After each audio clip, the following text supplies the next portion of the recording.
2 वर्षाखालील मुलांना कोणतेही कफ सिरप देऊ नका असे महत्त्वपूर्ण निर्देश केंद्र सरकारने सर्व राज्यांना दिले।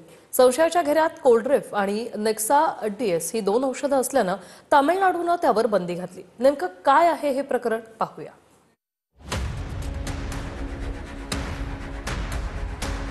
कफ सिरप प्यायल्याने मध्य प्रदेश आणि राजस्थानात 2 वर्षांखालच्या 12 मुलांचा मृत्यू झालाय। या 12ही मुलांना कफ सिरप दिल्यानंतर त्यांचं मूत्रपिंड निकामी होऊन त्यांचा मृत्यू झाल्याचा दावा करण्यात येतोय। ज्या मुलांचा मृत्यू झाला त्यांना सर्दी खोकल्याचा त्रास होता। डॉक्टरांनी त्यांना दोन्ही वादग्रस्त कफ सिरप लिहून दिले। काही दिवस त्रास थांबला, मात्र पुन्हा सर्दी खोकला सुरू होऊन लघवी होणं थांबलं आणि काही दिवसातच मूत्रपिंड बंद होऊन 12 मुलं दगावली। संशयाच्या घेऱ्यात कोल्ड्रिफ आणि नेक्सा डीएस ही 2 औषधं आल्यानं तामिळनाडू, केरळ, मध्य प्रदेश आणि राजस्थान या राज्यांमध्ये बंदी घालण्यात आली आहे। या कफ सिरपमध्ये धोकादायक रसायनं मिसळल्याचाही आरोप आहे।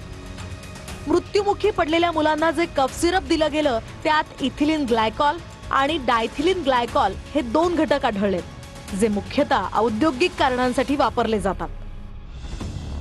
जाणकारांच्या मते या घटकांच्या कमी सेवनाने सुद्धा मूत्रपिंड आणि मेंदूला गंभीर नुकसान होऊ शकतं।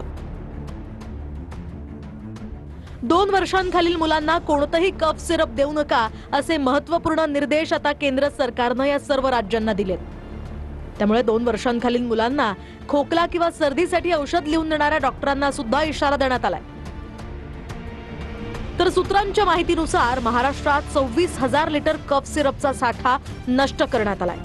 तर तामिळनाडूने कोल्ड्रिफ कफ सिरपवर बंदी घालून ते बाजारातून हटवण्याचे आदेश दिलेत।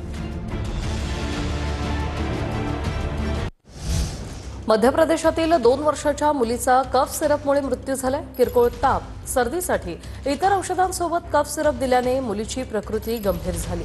4 आठवड्यापासून योगिता ठाकरेचा मृत्यूशी संघर्ष सुरू होता।